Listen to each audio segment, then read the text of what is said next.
Bonjour, bienvenue au CEFIA. Écoutez, je vais faire mon shopping sur les innovations emballage.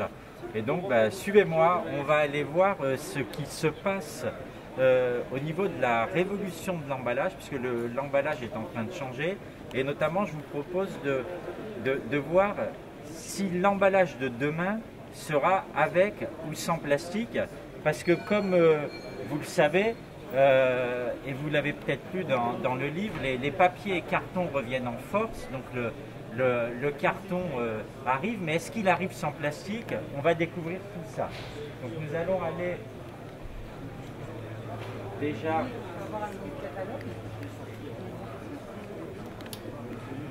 Nous voici sur un premier stand, celui de Gascogne Emballage. Et Gascogne sort des nouveaux emballages justement en papier, c'est-à-dire l'emballage souple qui s'est développé de toutes ces 10 dernières années était essentiellement des emballages en plastique, et notamment en plastique complexe, c'est-à-dire de différents matériaux pour faire des barrières. Et cette révolution de l'emballage amène bien sûr les emballages plastiques souples à se transformer pour être monomatériaux, on en verra tout à l'heure, mais aussi des emballages en papier qui, pour assurer les propriétés barrières, embarque un petit peu de plastique, donc soit du plastique qui est pelliculé, c'est-à-dire qui est complexé avec le papier, soit du plastique qui est en induction, c'est-à-dire un vernis à l'intérieur. Et cette propriété est de faire que la composition de l'emballage est une composition en papier, puisque ici on doit être à peu près à 80% de papier, et une partie plastique de 20 à 30, voire 30%, 20%, 10%, qui va offrir toutes les propriétés barrières nécessaires au produit.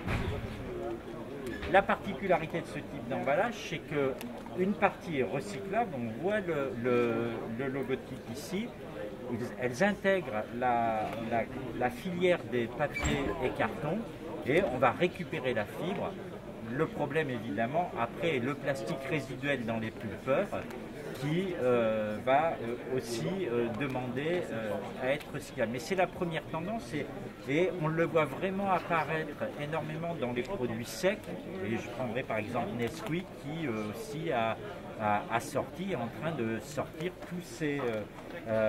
toute sa poudre dans des sachets. Pas forcément comme celui-là, puisqu'ici, ça c'est du sachet pour les croquettes, hein, mais animales. Mais voilà une première tendance. Mais vous allez voir que ce n'est pas la seule, et que les sachets deviennent beaucoup en papier et complexes, mais qu'on a par exemple ici la même chose. Donc là, nous sommes chez Huhtamaki. Et chez Huhtamaki, vous pouvez vous avancer, hein, vous pouvez vous montrer, c'est petit de vous cacher, venez. Et chez Huhtamaki, donc on a vu aussi apparaître sur de nombreux marchés des pots, hein, donc une substitution des pots en 100% en plastique par des pots en carton. Mais pas qu'en carton, bien sûr, parce que le carton étant hydrophobe et étant pas étanche et absorbant les graisses, nous sommes obligés d'avoir à l'intérieur de ce carton une couche plastique, là toujours aussi en pelliculage, enfin en complexe. Alors on a combien de plastique à l'intérieur? Sur ces pots-là, vous êtes entre guillemets 80% de papier et 20% de plastique. Voilà, 20% de plastique, 20% plastique à l'intérieur. Je rappelle, c'est pas forcément qu'à l'intérieur, c'est aussi à l'extérieur.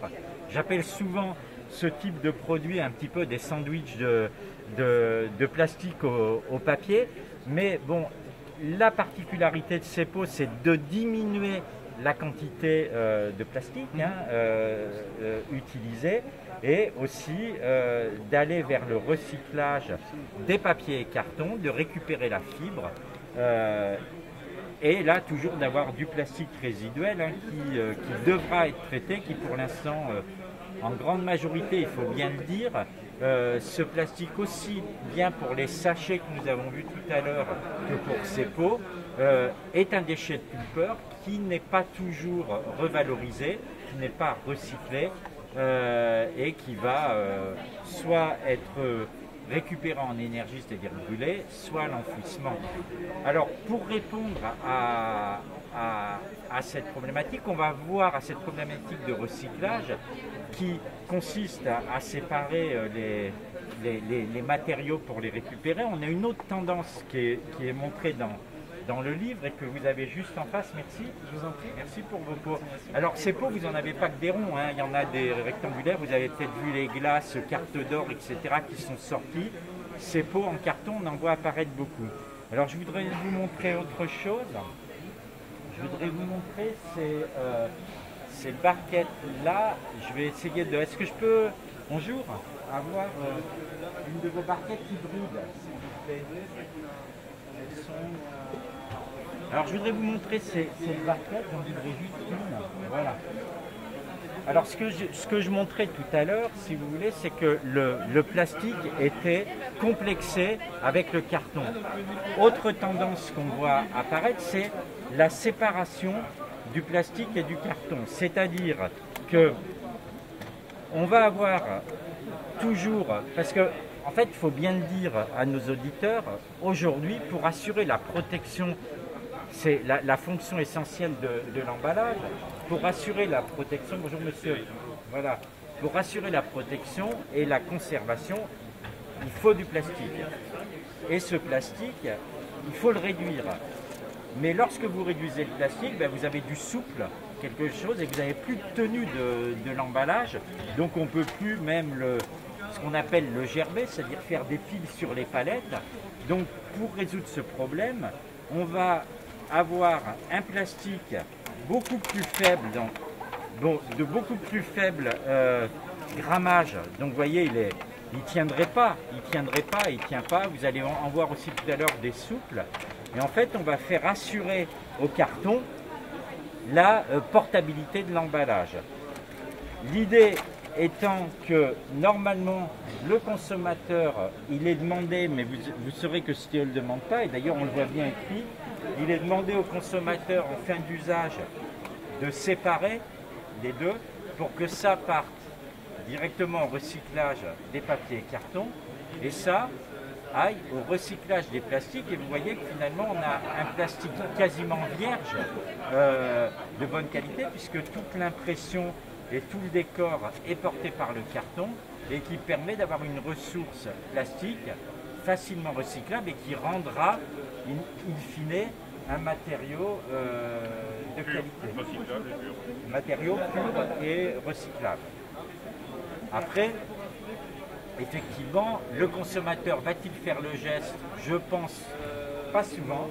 Donc l'idée est que ça aussi puisse se séparer en centre de tri, mais voyez bien la différence entre les différentes solutions de mettre moins de plastique, toujours moins de plastique et essayer d'être le plus souvent recyclable. Autre particularité de ce type de solution, c'est que vous pouvez utiliser du carton recyclé puisqu'il n'est pas contact alimentaire, mais vous allez voir aussi un petit peu plus loin d'autres solutions. Merci monsieur. Je vous en prie. Voilà. Alors là, on va voir un autre type de barquette un peu plus loin.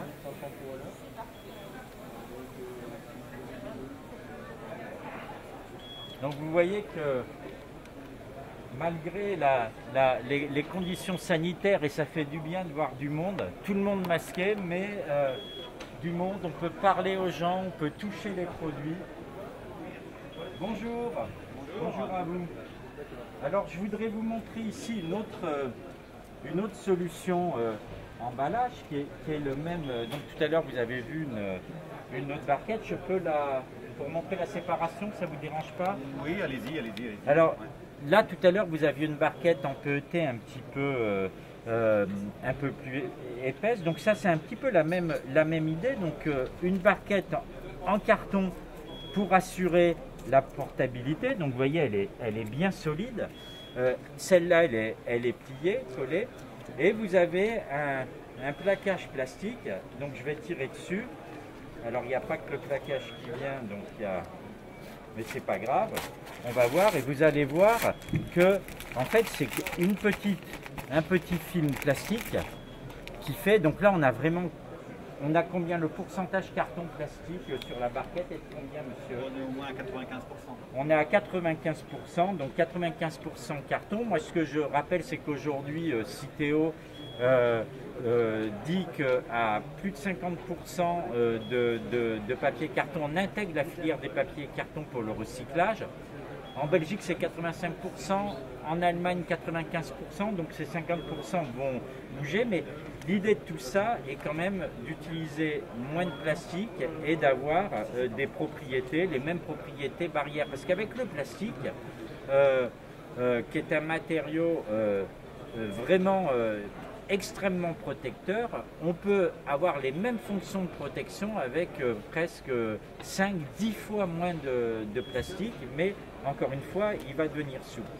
Là, le problème, bien sûr, et j'entends déjà derrière la caméra des gens me dire, le recyclage, oui, ça pose des problèmes au recyclage parce qu'il faut séparer, et puis une fois qu'on a séparé, ça là va être moins facilement recyclable parce que vous voyez il reste un petit peu de comment s'appelle de produits, mais c'est quand même une tendance qui nous permet d'aller vers moins de plastique et d'avoir une grande partie de notre emballage, puisque toute cette partie de l'emballage elle va être recyclable.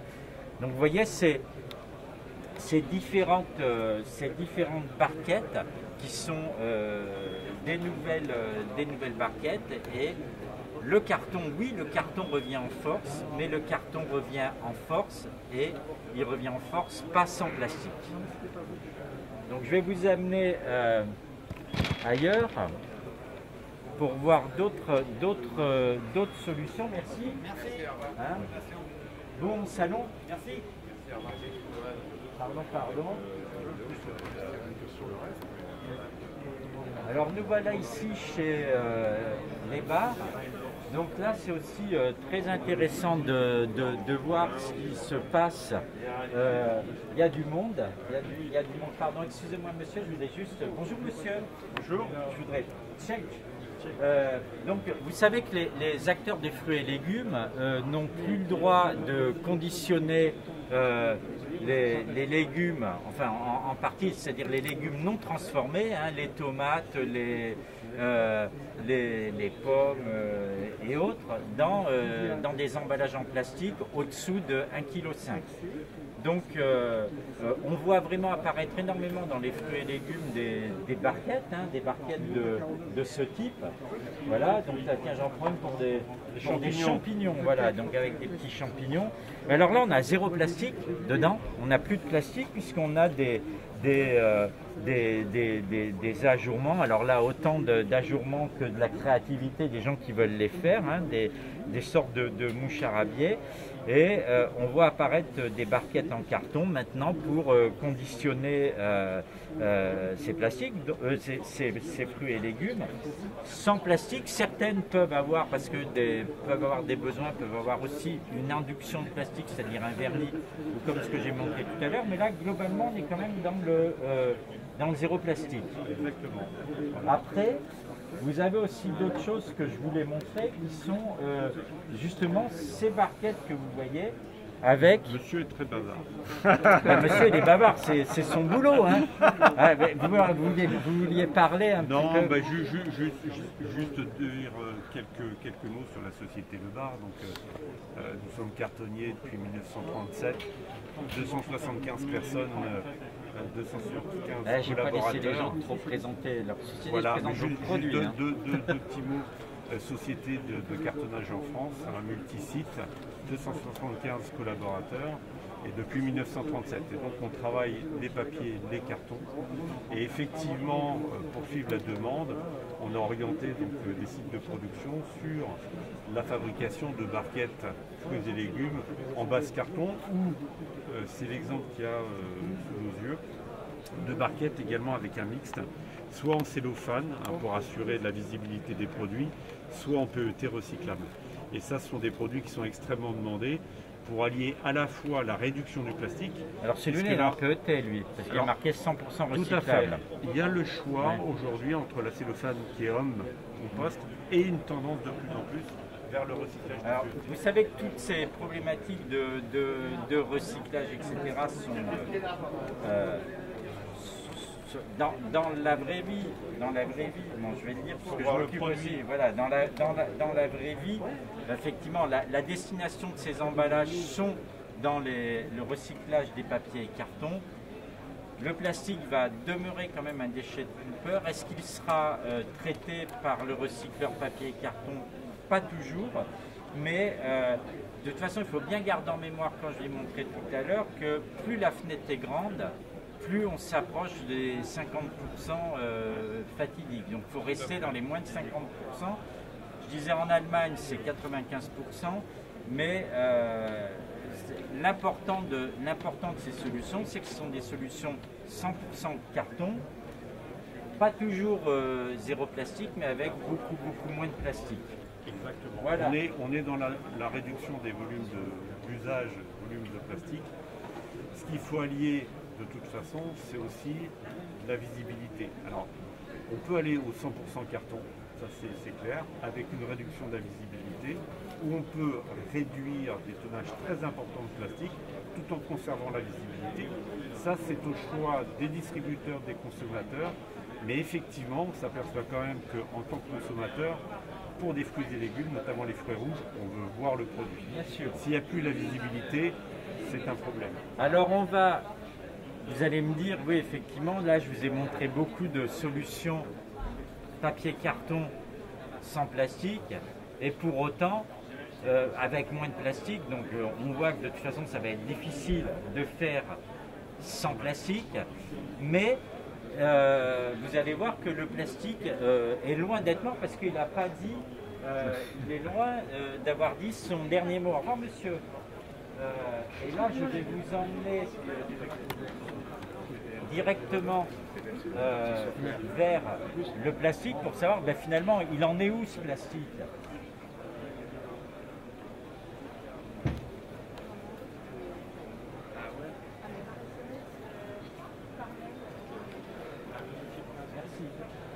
Alors, le plastique, et là on entre dans le plastique, donc on vient de voir tous les emballages en carton, sachets, barquettes, qui, pour assurer les fonctions de protection, parce qu'un emballage ça sert à protéger ce que ça contient, avait embarqué du plastique, mais on a aussi le 100% plastique, donc qui s'allège et qui doit répondre à la loi AGEC, c'est-à-dire au décret 3R, c'est-à-dire la première c'est la réduction, mais réduction depuis 1994, donc on est déjà dans des plastiques extrêmement réduits. Recyclage, et pour recycler le plastique, on a vu, il faut d'abord le capter, il faut qu'il soit facile à recycler. Et là, on a des nouvelles solutions chez Knauf, par exemple, qui sont des solutions, par exemple, le Caplight. La problématique du plastique, c'est quand les plastiques sont colorés, vous voyez, avec des couleurs noires ou des couleurs comme celle-là, des couleurs foncées, quand les plastiques sont colorés, ils sont difficiles à capter. Puisqu'ils sont captés dans les centres de tri par des tri optiques, et quand ils sont colorés, en fait, ils ne sont pas reconnus comme des emballages en plastique, on n'arrive pas à les reconnaître. Et là, chez Knauf, ils ont des nouvelles technologies qui permettent de colorer les plastiques et de continuer à les reconnaître dans les centres de tri comme du plastique. Donc d'abord, pour recycler, il faut reconnaître et il faut capter le plastique. Donc là, vous avez des solutions qui sont intéressantes. Donc décret 3R, réduire, effectivement être léger, mais être aussi captable pour être recyclé et être recyclable. Et l'autre élément du décret 3R, c'est le réemploi, c'est-à-dire de pouvoir réutiliser les emballages. Et c'est vrai que les emballages en papier carton qu'on a montré tout à l'heure, on peut imaginer qu'ils ne sont pas réemployables, puisque forcément pas nettoyable, pas difficilement retournable. Par contre, le plastique peut être un matériau vraiment intéressant pour le réemploi. Et là, on voit par exemple ces nouvelles gammes qu'on voit qui s'appellent Cari Crystal, qui sont, et on va en voir d'autres, qui sont en fait des emballages en plastique qui sont réemployables. C'est-à-dire le réemploi, c'est quoi? C'est de réutiliser l'emballage plusieurs fois, de le renvoyer chez le fournisseur pour le remplir avec le même matériau. Ici, ces emballages sont réutilisables, certifiés 7 fois, je crois, hein, si j'ai bonne mémoire. En tout cas, c'est expliqué dans le livre, hein, que je rappelle, la révolution de l'emballage, hein, qui est toujours présent sur le site et qui est en vente sur le salon. Donc le réemploi est vraiment une véritable opportunité pour les emballages plastiques. On va voir que plusieurs acteurs s'y mettent. D'abord, vous en avez ici. Un peu plus loin, vous allez voir aussi chez Europlastique. Attention à l'escalope, là par terre, hein, il faut l'enjamber. Voilà, donc on voit une merveilleuse escalope avec des emballages justement réemployables. Merci monsieur. Et captable, je vous le rends. J'en ai plus besoin, il est en centre de tri celui-là, c'est sûr. Tout à fait, il est fait pour. Eh ben oui, il est fait pour, c'est ce que j'expliquais. Et là, vous avez effectivement la... Voilà, vous avez toute l'explication du captage. Donc c'est quand même des emballages. Tous les emballages foncés n'étaient pas recyclables. Pas recyclables, enfin recyclables en théorie, mais pas captables. Et c'est ça, parce qu'en fait, il faut d'abord capter pour recycler. Alors, le recyclage... Tiens, là, vous voyez déjà aussi un autre emballage, par exemple, comme l'emballage que vous avez là, hein, madame, qui est réemployable, hein, c'est ça? Oui, voilà, c'est le thème, c'est le réemploi et la réutilisation. Et au-dessus, c'est plutôt les produits qui sont fabriqués à base de produits recyclés. Alors, et 100% recyclables également. Je vous le prends parce que je l'adore, celui-là. Hein. Alors, lui, il est vraiment intéressant parce qu'en fait, c'est du polypropylène, hein, recyclé, contact alimentaire. Parce que, en fait, en recyclage des plastiques, jusqu'à présent, contact alimentaire avec le PET, donc les bouteilles d'eau.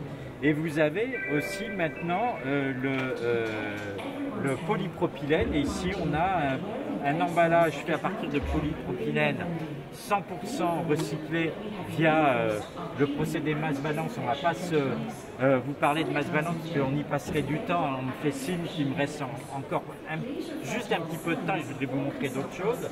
Mais je parlais de ce décret 3R, c'est-à-dire allègement, des emballages allégés, des emballages recyclés, réintégration de matière. Là ici on a 100% de réintégration de matière et puis des emballages éventuellement réutilisables. Donc vous voyez que le plastique a encore vraiment beaucoup d'arguments et est encore très présent dans l'emballage et non, hein, on peut dire, hein, le plastique, lorsqu'il est bien utilisé et lorsqu'il est bien fait, est vraiment un bon matériau pour les emballages. Et on trouve des systèmes également pour réduire et enlever les couvercles. Voilà. Donc ce sont des systèmes qui permettent de réutiliser avec voilà. un opercule sans pour autant avoir un couvercle. Donc on est aussi dans la réduction. Vous me l'envoyez celui-là, je le trouve vraiment bien, mais je le veux avec le film et voilà. D'accord. Okay.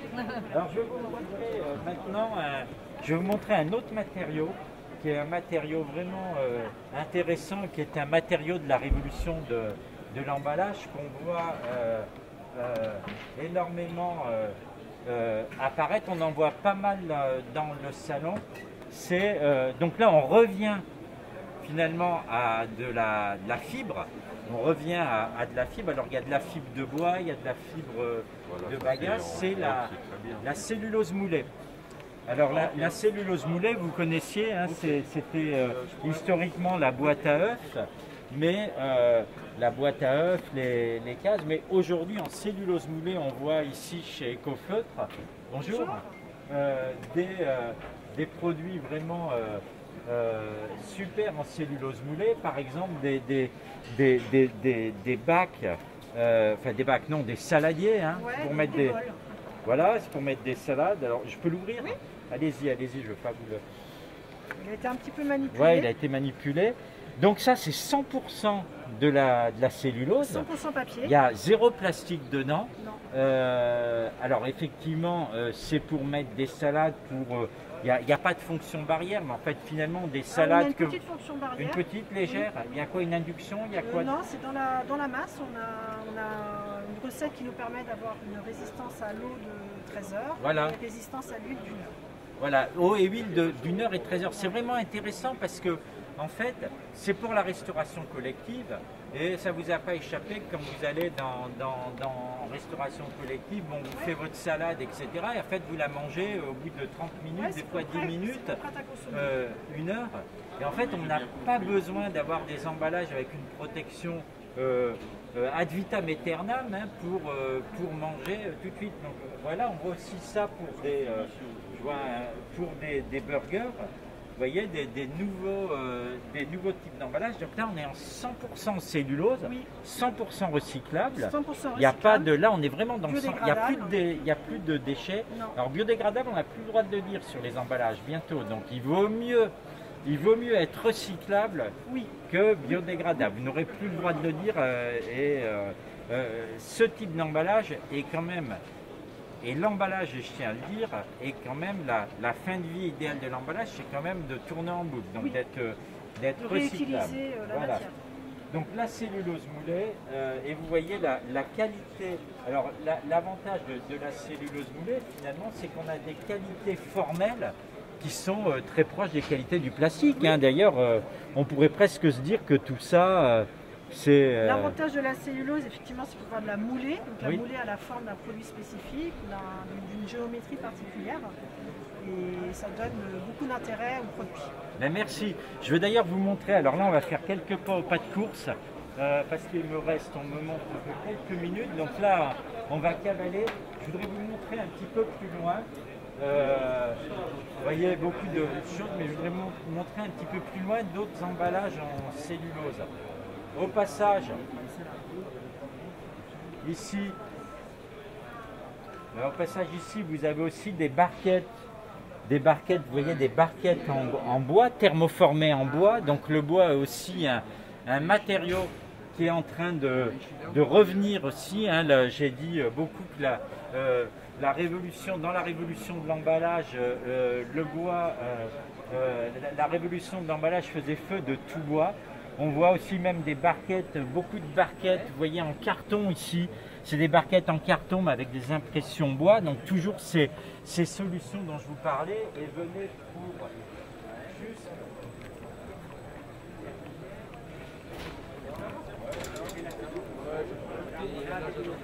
Alors c'est ça que je voulais vous montrer.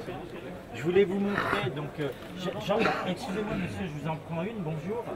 Juste pour montrer, regardez, donc ici vous êtes dans de la... Alors c'est de la cellulose, c'est de la bagasse. La bagasse, c'est les déchets de canne à sucre. Et là, vraiment, on a vraiment l'impression de barquettes en plastique. Mais elles sont aussi 100% en matériaux renouvelables, en cellulose, avec toujours une induction plastique. Et vous voyez que les formes, finalement, sont très proches de formes d'emballage 100% en plastique, donc avec des inductions. Donc en fait, qu'est-ce qui se passe? Il se passe un grand rapprochement, Benoît, on va terminer, il se passe un grand rapprochement entre le plastique et la cellulose. Vous voyez, et cette révolution de l'emballage, on la voit bien apparaître.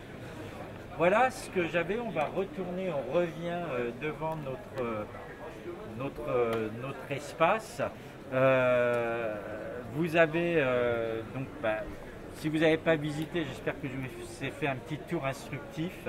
En tout cas, c'est une vraie joie de pouvoir se promener, de pouvoir toucher des emballages, d'aussi voir que la révolution de l'emballage est en cours. Toutes les tendances, vous pouvez les voir dans mon livre. Et puis je vous donne rendez-vous aussi sur à Lyon, hein, sur le prochain salon qui s'appelle Prod and Pack où je vous verrai à Lyon bientôt. Et ben voilà, je vous dis, je crois que c'est terminé, c'est ça. Ben, je vous dis à bientôt. C'était une joie de partager avec vous et vous pouvez aller sur le site de la shop Fabrice Pelletier pour voir le livre La Révolution de l'emballage. Bye bye.